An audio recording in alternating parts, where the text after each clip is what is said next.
Please give an energetic and warm welcome to the one and only Mahindra Dogne.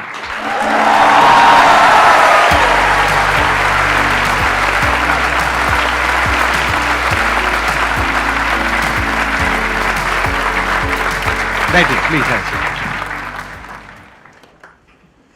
मेरा नाम महेंद्र दोगने है और मैं मध्य प्रदेश के सबसे छोटे डिस्ट्रिक्ट हरदा से बिलोंग करता हूँ और अभी भी वहीं पर रहकर सारी चीज़ें कर रहा हूँ, सारे काम कर रहा हूँ। मेरे पिताजी एक मैकेनिक है। मैं सेशन सुन रहा था शायद मनोज का, और उसमें उनके पिताजी शायद बाइसिकल रिपेयर करते थे। राइट। तो मेरे पिताजी जो है बाइक रिपेयर करते थे और अभी भी करते हैं, और मैंने वहीं से शुरुआत की।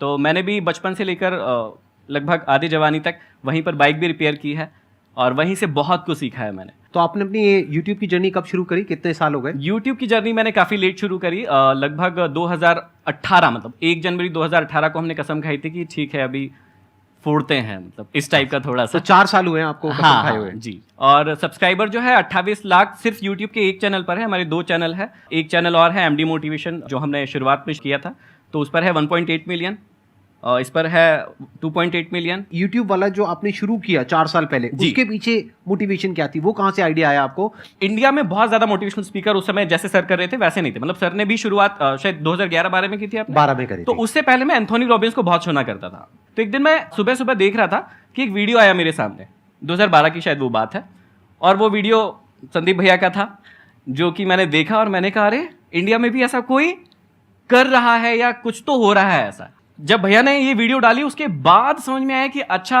और ऐसा होता है कई बार कि जब आप छोटे होते हैं तो कोई ना कोई एक व्यक्ति ढूंढ रहे होते हैं, आइडल ढूंढ रहे होते हैं, ऐसा भी कह सकते हैं हम कि कोई व्यक्ति एग्जैक्टली कुछ कर रहा है क्या वैसा। तो मुझे दिखा कि अच्छा ये कर रहे हैं, तो मैंने सोचा क्यों ना मैं भी करूं, और मैंने डिसाइड किया कि finally I am ready to be a life coach और मोटिवेशनल स्पीकर। कितने टाइम बाद आपको सक्सेस मिली सिर्फ YouTube पे?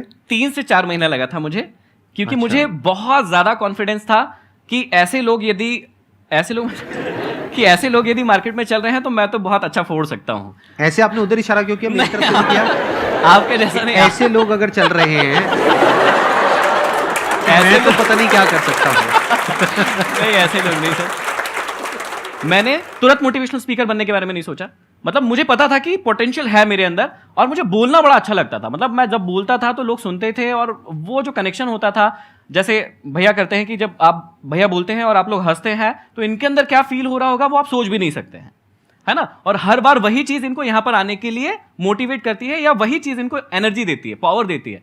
तो वही सेम फीलिंग मेरे साथ भी होता था कि जब मैं स्टेज पे होता था, छोटे छोटे स्टेज थे उस समय, जब मैं कोचिंग चला रहा था तो बहुत छोटा स्टेज होता, 200-300 बच्चे बैठते थे वहां पर, लेकिन जब वो हंसते थे मेरी बातों पर, इंजॉय करते थे उस बात को और डीप चले जाते थे। मतलब जो लास्ट सेशन हुआ था मेरा अभी 2-3 महीने पहले, यदि मैं उसका टाइमिंग बताऊंगा तो आप आश्चर्यचकित रह जाएंगे। मैं 6 घंटे स्टेज पे था, सिर्फ 15 मिनट का ब्रेक लिया था और कोई भी जाने को तैयार नहीं था। क्या बात। तो 6 घंटे मैंने रेगुलर बोला है। तो 6 घंटे कोई व्यक्ति किसी को सुन सकता है क्या? किसी का गर्लफ्रेंड या बॉयफ्रेंड होंगी तो वो भी बोर हो जाते हैं, अरे पका मत ना, अभी रखना फोन, इतना क्या है ना। एक समय में बात करने के बाद शुरू में तो बड़ा मजा आता है, हाँ हेलो जानू।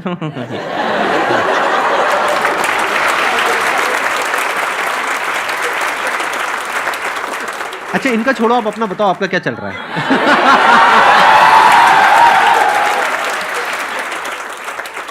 आपका भी क्या स्टेटस है? मेरा स्टेटस सिंगल है और मैंने शादी नहीं की है। Ready to mingle? नहीं। अच्छा, ओके, हाँ। क्योंकि मैंने जो है अपने ये जो मैंने अभी लक्ष्य रखा है अपने लिए और सोसाइटी के लिए, उससे ही अभी तो मैंने शादी कर ली है। और लक्ष्य क्या है? तो लक्ष्य के अंदर ये 5 उंगलियां हैं। यदि 5 उंगलियां आपने क्लियर कर ली अपनी लाइफ में, तो आप जितनी भी हमारे सेशन सुनते हैं शायद आपको उनको सुनने की जरूरत नहीं पड़ेगी, और आप अपनी लाइफ में वहां होंगे जहां आप एक्चुअल में पहुंचना चाहते हैं। तो ये 5 फिंगर्स क्या है, मैं बहुत सिंपल तरीके से बता देता हूं। सबसे पहले इस पहली फिंगर को कंप्लीट करना है, और ये पहली फिंगर है वो आपकी हेल्थ की है। आप सारी चीजें भूल जाओ, सबसे पहले अपने हेल्थ का स्टेटस पता लगाओ कि आपकी हेल्थ कैसी है। हेल्थ ठीक नहीं है तो कुछ भी नहीं है। दूसरा हो गया कि दिमाग का स्टेटस देखिए, आप फास्ट लर्नर है या नहीं है ना, जल्दी सीख पाते हैं या नहीं सीख पाते। नहीं सीख पाते ये बुरी चीज नहीं है। मैं भी 7th में सप्लीमेंट्री लिया बैठा हूं, मुझे भी 9th में फेलियर मिला है, लेकिन इसका मतलब ये नहीं है कि मैंने बाद में उसको सीखा नहीं कि कैसे सीखा जाता है। जो लोग कहते हैं ना कि हम बुद्धू हैं, हमें समझ नहीं आता, बहुत गलत सोचते तुम लोग। ये वाला उंगली जो है ना उसको क्लियर करो कि फास्ट लर्नर कैसे बनते हैं, ये सीखो। पहला हो गया फिजिकली फिट, दूसरा हो गया मेंटली फिट, तीसरा जब ये दोनों उंगलियां कंप्लीट हो जाए तो भी काम नहीं चलेगा जब तक आप इमोशनली अपने आप को फिट नहीं करेंगे। आपके इमोशंस पर आपका कंट्रोल होना चाहिए, कब गुस्सा आना चाहिए कब नहीं आना चाहिए हमारे हाथ में नहीं है, लेकिन जब आ जाए तो उसे कैसे बैलेंस करना है ये हमारे हाथों में होता है और ये हम बहुत अच्छे से सीख सकते हैं। जब ये तीनों उंगलियां कंप्लीट हो जाती है और आपके पास पैसे ही नहीं है, मतलब चौथी उंगली नहीं है, तो ये तीनों उंगलियां किसी काम की नहीं है, चौथी उंगली को क्रिएट कीजिए, मतलब वेल्थ बनाइए अपनी, फाइनेंशियली फ्री होइए, और उसके बाद जब ये चारों चीज हो जाए तब आइए और समझिए जो जीवन है एक्चुअल में वो क्या है, मतलब जो स्पिरिचुअल जर्नी हम कहते हैं। और जब ये पांचों उंगलियां आप बनाएंगे तब बनेगी एक मुट्ठी, और उससे आप जीवन में फिर कुछ भी कर सकते हैं। बहुत बढ़िया।